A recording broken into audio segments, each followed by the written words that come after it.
So as you'll know, so we're all here for this session. Let me just double check.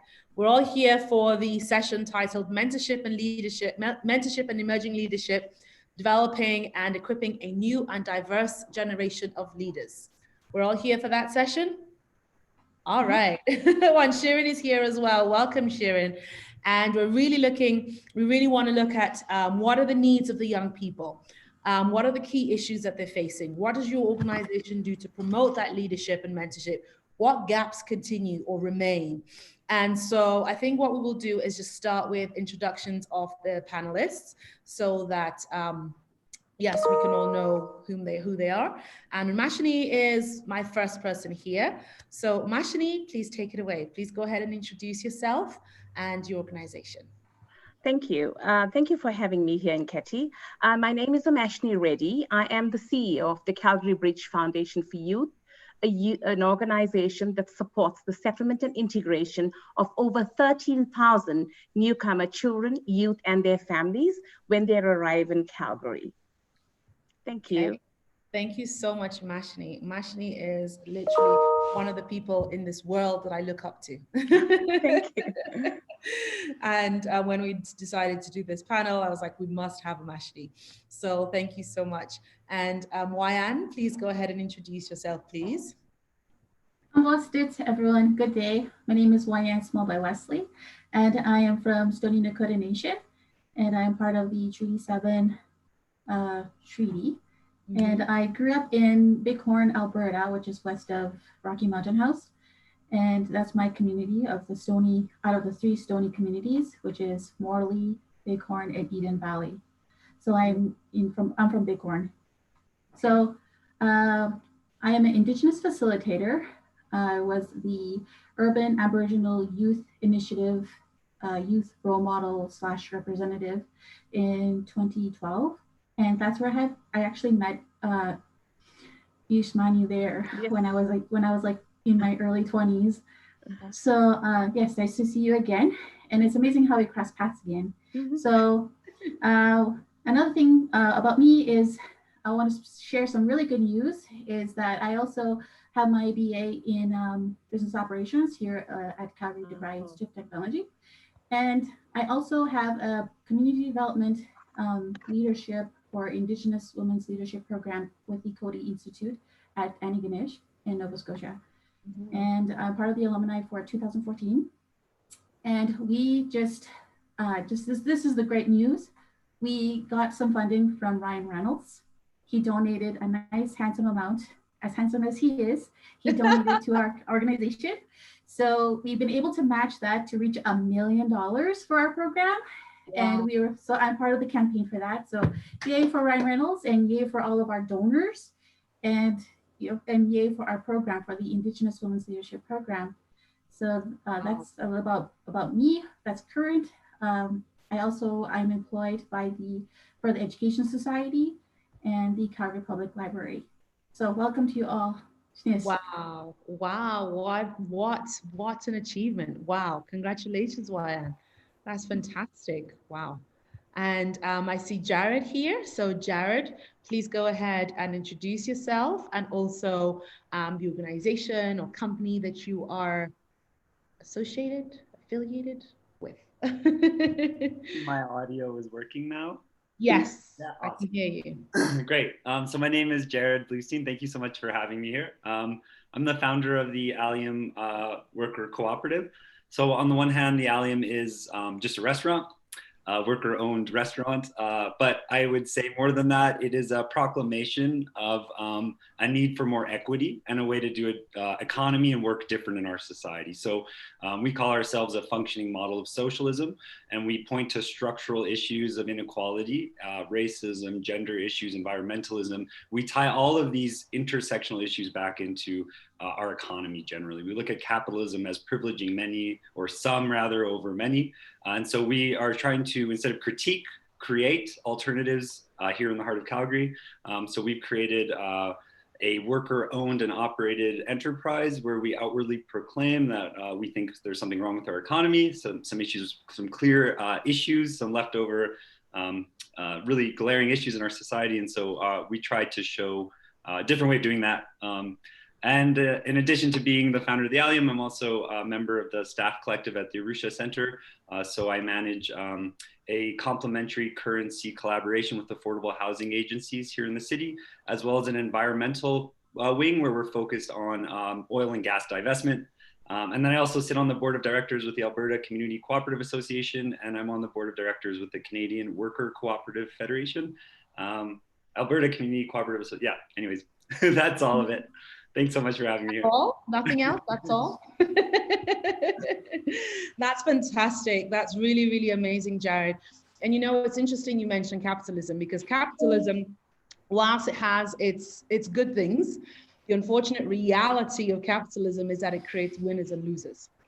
And so I'm glad that what you're saying is that what your enterprise is doing is actually saying, well, in terms of the people who have been negatively affected, we're going to now address some of these negativities or these issues that I guess one could argue has been produced by capitalism or is as a consequence or goes side by side. So thanks for your great work there. And we also have Shirin, and Shirin is our young person representative. She is the president of University of Calgary. Oh, no, you're supposed to introduce yourself. I'm just so happy that you're here. I'm going to let you introduce yourself. Please carry on. So hi, everyone. First of all, thank you so much for having me here today. It's just truly amazing to be in the presence of all of you. As you already heard, my name is Shirin, and I am the current president of the University of Calgary Rotaract Club. I'm doing my BA in political science for like a co-op education program, and my BA in psychology with a minor in development studies. And as for my involvement with Rotaract, I've been with them for about 4 years. I started as a general member, then I was the vice president of social media, then vice president marketing, and now I am the president. And yeah, that's about it. All right. Well, thank you so much, Shirin. I'm so excited that you are joining us today. You know, you cannot really talk about leadership and mentorship, specifically with regard to youth, without having a youth present.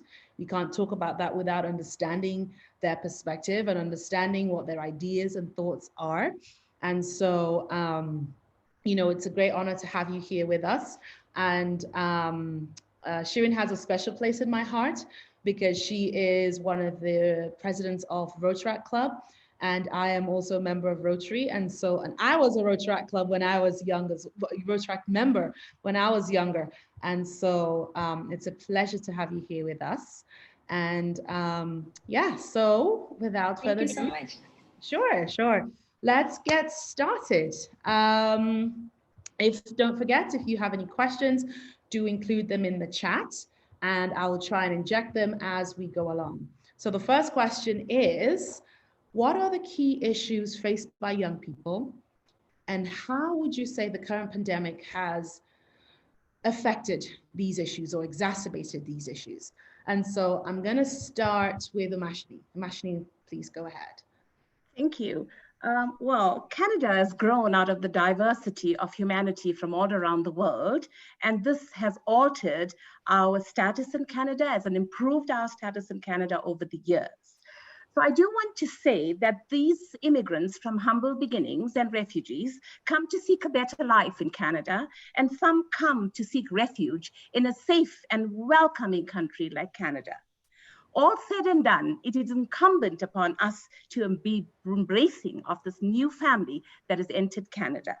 Now, I do want to say that many bring their children along, and the children never have a decision to come to Canada. Parents make it for them. Mm-hmm. These children become youth, and they come with inherent challenges. That I would like to call a newcomer youth equation. These are constant variables: language, literacy, social integration and settlement, health and physical health and mental health barriers, connection barriers where they don't feel connected, interrupted schooling barriers. These are a given. So when we get into the COVID situation, it actually increases this constant variables that we see. this inconstant variable that keeps changing from season to season, the first wave over the summer and the second wave, brings many, many challenges for these young youth who are aspiring to aspire to become leaders for the next economy. So what are these challenges? The vulnerabilities of the have and the have-nots are much, much greater in this COVID pandemic. As for the learner and education-centered perspective, many come from interrupted schooling and many hope to enter schooling as soon as possible. With the face-to-face schooling that has moved to a virtual paradigm, I find that the kids are having the social connectedness, social isolation, social cohesion piece. We are human beings. We are social beings. We need people around us. But given the parameters, given the constraints, given the restrictions to stop the spread of the disease, I find that these kids are having a social connectedness problem. As newcomer agencies, community connections is paramount to make a profound impact. Mm-hmm. Of course, there's the challenge of digital literacy. Again, the haves and the have-nots. The digital divide gets bigger and bigger. It's not about the acumen about using the devices. It's about the language that prevents them from understanding how to use school online platform paradigms. We lose a lot of the children that drop off if they cannot troubleshoot. We lose a lot of the youth that are not giving us their divided attention because they miss the face-to-face. Last but not least, the unemployment levels are increasing. And the fear of the parents not having a job is a huge, huge challenge for our youth. And this brings the concern of food security. Am I going to have a plate of food on my table when I go home? Are my parents going to come home and let me know that I don't have a job in this economy? So these are just some of the challenges that we are seeing right now and the challenges that have been expressed to us in the wrath of COVID-19 that may linger on for months and even years to come. Thank you. Wow. Thank you so much, Umashanie, for such detail. Yes, and it's amazing that we really wouldn't think that issues around food security are present within an economy like ours, but it is a reality for some families. Well, the social realities has made it very, very has actually ascertained that we are in the survival of fittest mode right now. If you work with this youth, you will understand that fully well. Wow. Thank you. Wow. Thank you so much, Umashanie. Not a problem. Yeah. Wyanne, would you like to speak to, let's say, some of the youth or young people that you work with? What do you find as the challenges, or do you find anything that's different from what Umashanie has spoken about? I would say the only thing that's different between First Nation or Indigenous, as I am Indigenous. So speaking on a community of Indigenous capacity, whether that's Métis, Inuit, or the Indigenous communities in Treaty 7, and then throughout this province, is that our family, like literally our families, we have another separate challenge aside from what Ishmael was saying, is that we literally are way back in terms of English literacy, let alone technology literacy. So now we got two issues that we are trying to overcome within our family generations. So for example, my family, my dad only knows how to use what he knows, which is the email and his cell phone, and to call, to press send and to dial. But he doesn't really know how to text. He doesn't really know how to use Facebook. He is trying to adapt, like what we were talking about this morning with Janet. He was trying to adapt, but on the level of employment, like from now to me in my generation and to my son, it's a big technology gap in terms of and then literacy gap. So my mom, on the other hand, she doesn't know anything about computers. She doesn't know anything about technology. And then she never went to high school. She never went to school at all. And my dad, he only went up to day school to grade 9 in day school. So these are the types of parents that we have as Indigenous youth in Treaty 7, just talking about one demographic. We have parents who have illiterate skills in English. and then illiterate skills in technology. Now, when you log on, you have to read. So we don't know how to read. Our parents don't know how to read to get us the technology that we need in terms of software applications and then the device. So those are the biggest barriers that have enhanced our existing barriers during the pandemic. So that's just another thing that I would like to add is that. Well, thank you so much for that. Thank you so much. And Shirin, from your perspective as a young person, what would you say are the key issues that are faced by young people, and how has the pandemic affected or exacerbated or even eased up some of these issues? Because, even though we're looking at the pandemic, in terms of the disruption that it's created, which it has, I wonder if, let's say, as a young person, if you see any opportunities or if you've experienced any opportunities, as a president of that Rotaract club, what are your thoughts? What are the key issues, challenges, and how have they changed with the pandemic? So what I found very interesting, first as a student, is that there have been a lot of mixed responses about how school and education is being carried right now, which is predominantly online. So for myself, it has been very nice because I don't have to make the commute and I do work full time. So that does save me a very large amount of time that I can, devote to other things, mainly to Rotaract. But thinking about some of my peers in our club, which is predominantly for individuals about like 18 years to 30, and with like an organization that our focus is on, building leadership skills, helping out in the community, and developing professional skills, and just having fun through service projects. It's been very hard because we aren't able to do any of those things. We we previously used to work side by side with the Rotary in different communities, both locally and worldwide, to bring to take action through our service, but we're not able to do that anymore, and that brings two parts that has been rather difficult for us, both as a club and as students. So the first one is we aren't able to do a lot of things that we value, and our club isn't really able to function in the way that it was meant to function. And and also as just younger individuals and university students, a lot of times these activities meant that we got guidance from members in Rotary, and we got some mentorship in an informal setting. But with these changes, all of that is gone. Not fully gone, obviously, but just not being able to participate does make it a lot more difficult. And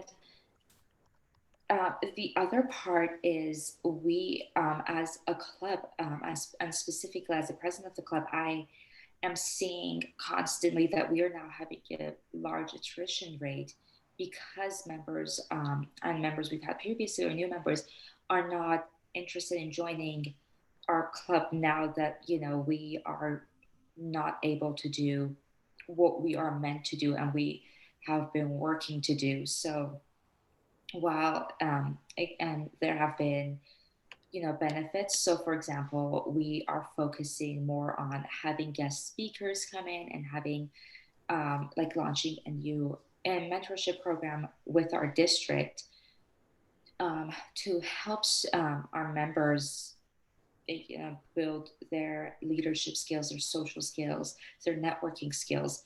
We are also just saddened to see that we're not able to help others in our community, which is obviously something every one of us is passionate about doing. Wow.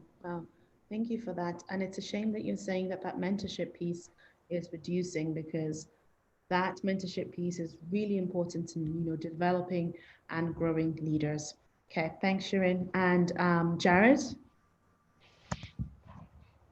Yeah, I think, amazing answers from everyone. I think as Umashanie, sorry if I mispronounced your name, really correctly pointed out is sort of that increased feeling of precarity that is experienced in the home place now. A lot of people, a lot of working class people are struggling more economically. 1 in 7 Canadians currently are experiencing issues of poverty. 1 in 5 for children, which is unbelievable. 1 in 2 for First Nations peoples here in our country. And then here in Calgary, 120,000 Calgarians experiencing issues of poverty.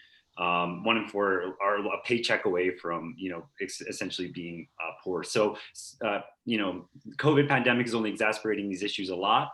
And that increased feeling of precarity definitely affects many children and young adults who are trying to find their way in the world today. It's doubly complicated by sort of the structure that doesn't give a lot of us an ability to live a life that we may choose to value. We have very hierarchical work nature, where leadership is actually not anything that young people get to experience in many of their working conditions. You're basically told what to do, when to show up, how to come. And very often, many people don't get to engage with that workspace and to actually learn how to be leaders, to learn their own power, and to actually exert that power. So all of these things come together in sort of this really complicated issue that we're currently experiencing.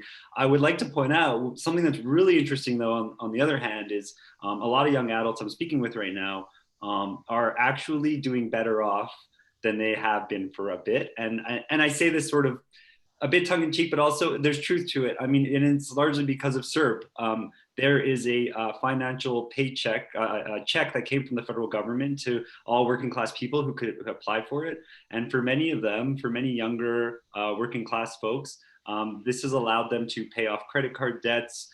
This has allowed them to have some level of savings that they maybe hadn't experienced before. And to me, that's indicative of a glaring issue of our economy and the structures of our societies. When we need a crisis situation to help lift people up, that's something's really wrong there. So some really interesting issues we're all facing right now. Yeah. Thank you so much. And excuse me. And so I guess my next question is, what does leadership mentorship mean for you and your organization? And how does your organization foster and promote that leadership or mentorship piece for young people? Going to start with Wyanne, please. I think it's really important that at first, everybody who is working with First Nations or Métis and Inuit, and just people in general, the other way around, like the reciprocal of that, Indigenous people, Métis, Inuit, working with non-Indigenous people, to acknowledge that you're a Treaty 7 or you're a Canadian or Calgarian or Albertan, because that is going to divide your consciousness into a different perspective of your place in time of history.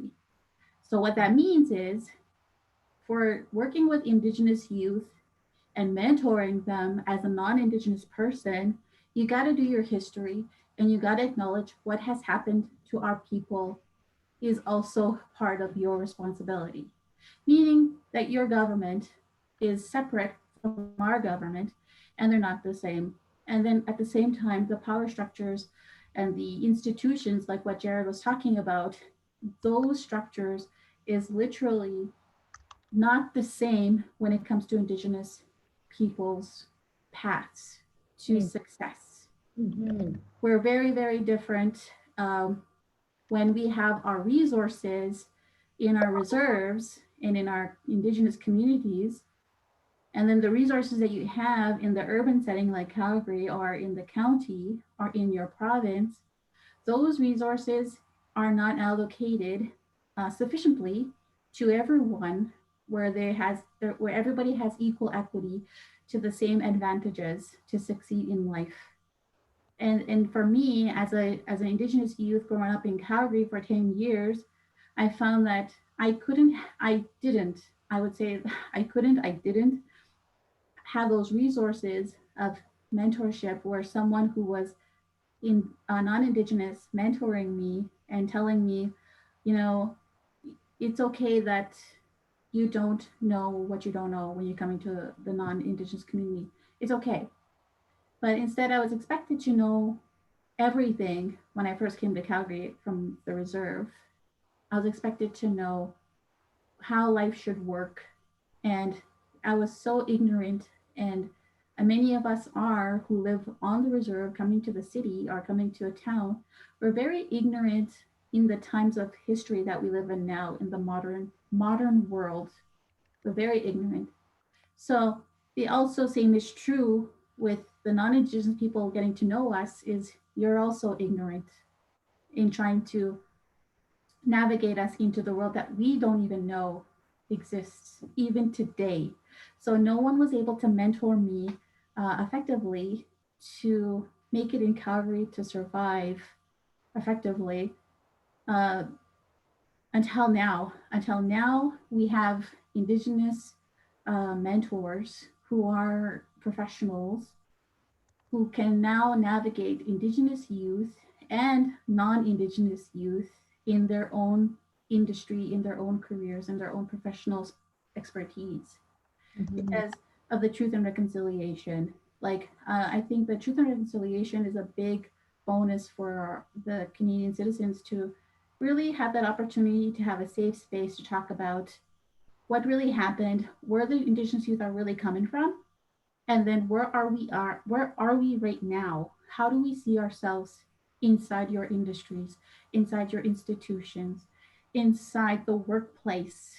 Because traditionally, a sad story I'm going to tell you is that when I first started working at the library, let's start with one institution of the Library of Calgary. They literally, unconsciously and unknowingly, or maybe knowingly, we won't really know the truth because it hasn't been admitted publicly by them. But when I first started working there as a potential hire, everyone was kind of like on their toes, and it was all new for them, the non-Indigenous people who were working at the library. So I was a new person to them. I was almost like a foreigner being interviewed into the workplace, into their space, and into their institution. So I really had to introduce myself thoroughly of who I am, what's my nation, a history, background on Treaty 7, like the Stoney Nation, and our history between Calgary and Treaty 7 nations like Sutuna and the Blackfoot Confederation. So my interview was a history lesson and an interview of my own personal expertise with how to, like my education background, how to supervise people, the basic HR questions, aside from the Indigenous history that they didn't know about what makes you Indigenous. Yeah. So I had a really unique interview experience just with that piece alone. The next thing is when I got the congratulations that I was hired, I was like so new to the staff. I had to be the underdog and be friendly to everyone and acknowledge everyone. Hi, my name is.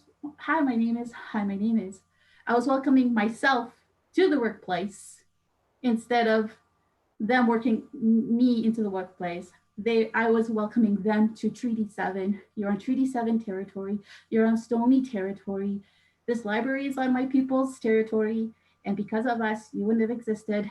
And now you're here and you are not American. So this is like the dialogue that I'm having in the office inside the backstages of the library, that why we need to work together, why I'm like your friend. I am not your enemy. I'm not like you don't have to put your guard up on me, around me, because I'm different. I'm Indigenous. And because you may have discriminated my people in the past from coming to register at the library and from coming to the library in general until now, which is in 2018. So a lot of the conversations that I got was that we never hired Indigenous people. And then I'm like, okay, so how true is that? So I started asking people, and they're like, no, we did get some people who applied before, like maybe before you were born, we had some people who applied, but they weren't qualified for the job. Mm-hmm. But now, if you start asking the neighbors like Sutuna or Stoney, there is people who from Sutuna and Morley who have applied to work at the library, but were denied because the managers in those branches told them, we don't hire from the reserve. But guess what? Those people who are from those nations, like the way I'm from Sturgeon, Dakota, did not live on the reserve. They lived in Calgary. But they didn't get hired because of this kind of discrimination that happened within the 10 years time that we've been, like, Calgary had the libraries. So that is a big shift in like mentorship that can bring people down either on the non-Indigenous side and the Indigenous side. Because if that was told to another Indigenous person today, you're not allowed to work here because you live on the reserve, just because you're from the reserve, not because of your skills, not because of your experience, just for the fact that you lived on the reserve. And there's no policy in that institution that says, do not hire people from the reserve. There is no policy. It was just the own biased discrimination of the managers themselves working in these individual branches. So that's why I say mentorship is very important for both sides, to see the differences of how we treated each other since the beginning of our relationship of Treaty 7 in 1888 and 1887, to say to each other, okay, let me mentor you on this thing that you don't know.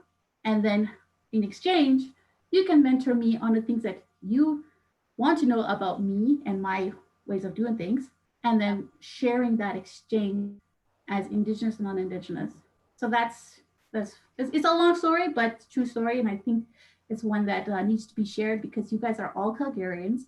You need to know this is your history. And this is what happened to my people, which is your people. If we're all Treaty 7 Indians or Treaty 7 people, you know, this is our history, and that we should be proud of, that we've overcome these kind of obstacles. Yes, thank you. Wow, thanks, Wyanne. Thank you so much. Wow, that's a wealth of knowledge, and I've definitely learned a lot hearing you speak. And I think it is important to have that sort of reciprocal mentorship rather than that. I think in so doing, that may begin to dislodge these structures of power and inequality and that sort of thing. So I think you've actually just done a great segue into my next question, which is, what are the best practices for leadership mentorship? I'm going to start with Umashanie, and please, give us some give us some insight into your organization. And I'd just like to say, because I'm doing the closing, I'm going to be leaving in 10 minutes, but I'm going to make Phil, who is my co-host for the forum, and I guess for the session, he's going to take over, and I'm going to run back so that I can prepare for that final part of the conference. So yeah, Umashanie, what are the best practices for leadership mentorship? Thank you. But before I do that, I want to make a few comments to Wyanne. Wyanne, when I met you, you took my breath away. And I knew you had great ideologies and you will reach the highest possible dream in your life. So you have, so thank you. So I also want to comment a few other things when I say, I was diversity services manager at the Calgary Public Library. I had 4 diverse groups under my domain: newcomers, persons with disabilities, seniors, and the Indigenous people. And believe you me, Wyanne, I was part of the reenactment and the Treaty 7 Education Society. And I left that place feeling exactly how you left. I left that place educating a group of people that did not want to learn about the First Nations of Canada and the First Nations. We are not the First Nations. We've actually expanded the multiculturalism in Canada. I have left that group of people with so much of insight. That's one. Secondly, you choose to learn and you choose not to learn. And some choose not to learn and continue to share this myth. Secondly, social justices, inequalities, iniquities, marginalization, racism, discrimination is rife in Calgary and Canada. That is a given. If we cannot respect the First Nations, then who are we to be here? Because this is your country, this is your land, the land that we pay homage to. Treaty 7 is your land. We have come here to work on your land. We have not, as immigrants, been taken to the goalposts like you. And I understand what Wyanne says. I work there. I understand when Indigenous people came from the reserve, it was identical. The challenges that newcomers face is identical to the challenges that Indigenous people face when coming to the reserve. They just drive down the road and they find those challenges. We fly thousands of miles to hear those challenges. So definitely, I totally understand. Now, going into the Calgary Bridge Foundation for Youth, immigrants, refugees, newcomers, Indigenous people of humble beginnings wade through life, challenging themselves to do better, simply for a better life, and believe that is life until somebody takes the time, uses their common sense to recognize that they make an impact, and if they are supported. So along comes Calgary Bridge Foundation to embrace these newcomers who come into the country. We see the potential. It's an oxymoron, it's a paradox. We bring these newcomers, we empower people with leadership programs, the mentorship program, peer mentoring programs, engaging, listening, hearing, developing leadership, developing mentorship, having peer mentors who have gone through the trials and tribulations of immigration, mentor newcomers. But it's interesting how we pour hundreds and hundreds of thousands of dollars into mentorship. And yet, when these kids enter the economy, the glass ceilings put up before they put their foot into these organizations. Social justice needs to be strengthened. If we need to have any future in this economy, which is dying, and I have to tell you that pandemic, COVID pandemic, is the wrath of health risks, and we're undergoing that. But this economy is in dire straits, needs of diverse thinking individuals. I'm not talking about newcomers now. I'm not talking about Indigenous people. I'm not talking about LGBTQ. I'm talking about these diverse leaders who have been mentored. You've poured these monies in, wow. And then when they enter the workforce, you shut the door on their face. You pretend not to understand them. You pretend not to recognize leadership. You pretend not to know who they are. You pretend not to recognize those great mentors and those great leaders who took the time that you paid for. And now you want to say, I'm sorry, I can't have you in my organizations. Well, you have a rude awakening. This is common sense. People from within your organization must look at the people that you serve outside. A monocultural diaspora should never, ever be a consideration. We need to move into multiculturalism, not acceptance. Please, this is not an acceptance. What are you doing? Appeasing me? This is a recognition of diversity. This is the recognition of inclusivity. We cannot claim that Calgary or Canada is diverse and say that we are true to equity. You need to show leadership and mentorship are the theoretics. Give these children an opportunity to show you what they've learned, show you how they can make an impact, bring diverse thought into the economy. Well, if we're not going to embrace this sooner than later, we are in bigger trouble than we ever envisioned. Now, in Calgary Bridge, we listen, we hear. We don't preempt that we know what our youth want. We don't do the one size fits all. We take the customized approach. We use the circle of courage, the generosity, the independence, the belonging, and the mastery. We want them to have the power of voice to speak with decorum, with diplomacy, and with dignity. For me, I will tell you, those youth that cross your path, embrace them, take them. You will never be the same when they leave you. You will always remember those great, great, great moments that they shared with you. So we do this with 3 simple philosophies: serving humanity humbly with humility, knowing that adversities will always walk beside us. Number 2, we want our youth to thrive, in Maya Angelou's words, Maya Angelou, and not to survive. Please, that's archaic thinking. Number 3, I want to say, when we speak to our youth at Calgary Bridge, we want them to understand that we are who we are because of where we came from, and we need to be proud of our cultural heritage. Canada is not an assimilated country. It is an integrated country. So we need to respect that thinking. We need to respect where they come from. We need to respect who they were. And let me tell you, our youth were not taken to the goalpost. Every day, they saw their parents strive, get up, toil, and work, and work. And they saw their grandfathers toil. They saw their grandmothers toil. They saw their fathers toil. And at the end of the day, that work ethic, mentors can do brilliant work. Let me tell you, my values came from my mother, who is my every being.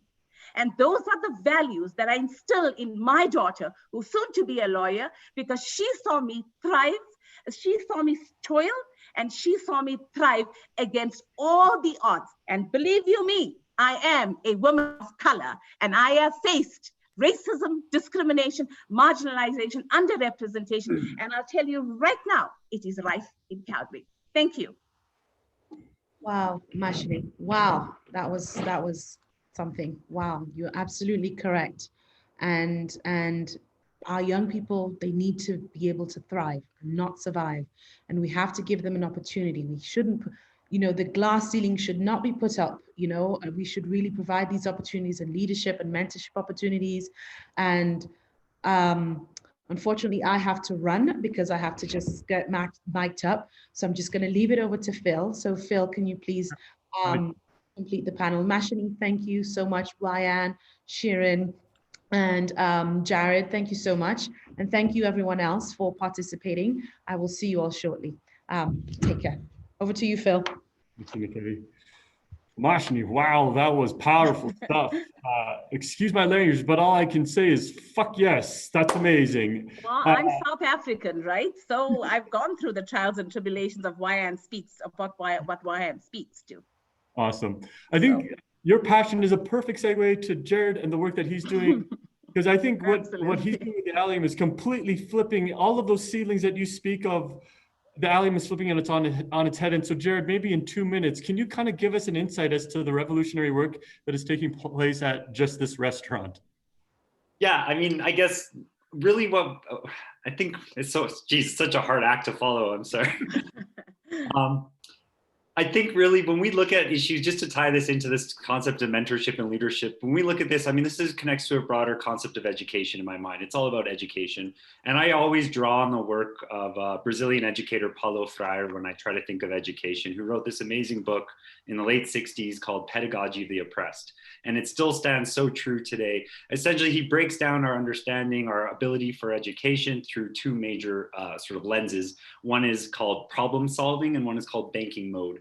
And so much of our colonial society is rooted in this banking mode of education. You are all empty vessels and I am the all-knower, and I will fill you with that knowledge and then you will repeat it to me, and that is education. And that does not create humans, I don't think. That creates mindless, obedient capitalist subjects that are perfect for a colonial state like ours. Problem solving, by contrast, is a notion of collaborative learning. It's the idea that I don't have all the answers and that you actually have the answers in you as well. And if we create a space, if we allow each other the opportunity to learn from each other, we can learn so much more together than if I was to just fill your head with knowledge. And so at the Allium, we try to incorporate this into the structure of our work using a model of non-hierarchical operation called holacracy. It's a fancy word that essentially means that we've set up hubs. We have a complete commitment to non-hierarchy in our workspace. We believe no one is more human than anyone else, and that while some people may have more knowledge in some areas, other people have more knowledge in other areas, and we need to be able to understand and respect that. So this operation model called holacracy allows us to create these hubs. We appoint leaders of these hubs. So we have, for instance, again, it's just a restaurant. So we have a kitchen hub and a front of house hub and a bar hub and a sustainability hub and an admin hub. We have people who lead all these hubs, and then these leadership roles rotate, ideally a 6 month to 1 year position. And we understand that many people won't have the skills or the ability or even the self-confidence to fulfill those roles necessarily. But given the right structure, given the right support, it's amazing what people can rise to and achieve. So much of our society is rooted on an assumption of hierarchy, that there are people who know more and some people who don't know and some people are dumb or whatever. But actually, if you create a structure that allows people to thrive, people thrive. And it's really not that amazing, but it is amazing at the same time. And that again is sort of this commitment to anti-capitalism. Really simply, we understand capitalism as this idea of somebody appropriating profits or being bigger than others in an area, in a space. In a non-capitalist space, we recognize the integral value, the social capital, the intellectual capital, the human capital that people bring into any space beyond just the financial capital. And so we want to hold that up too. And that creates, I think, a non-capitalist space. Thank you. Love it. Jared, Umashanie, Wyanne, so inspiring. Shirin, as the youth of this panel, can you close us out? Words of advice, 1 or 2 sentences, and then we're going to jump over to Swap Card for words of advice for everyone who's hoping to engage with youth and build their leadership. What do you have to tell us? What I actually have to say for advice is very similar to what Jared said, and that is just to, build have a strong team and have a good relationship with your team, and just forget about the hierarchies and your title and whatnot, and just keep your end goal in mind, and just remember that everyone is there and like their contribution is equally important, and you can't survive unless you have all of you working towards the same goal. Amazing. I'm so inspired. Thank you to the amazing panel. Thank you to everyone listening. Let's go change the world. We'll see everyone on Swap Card in a couple seconds. Thank you, everyone. Thank you.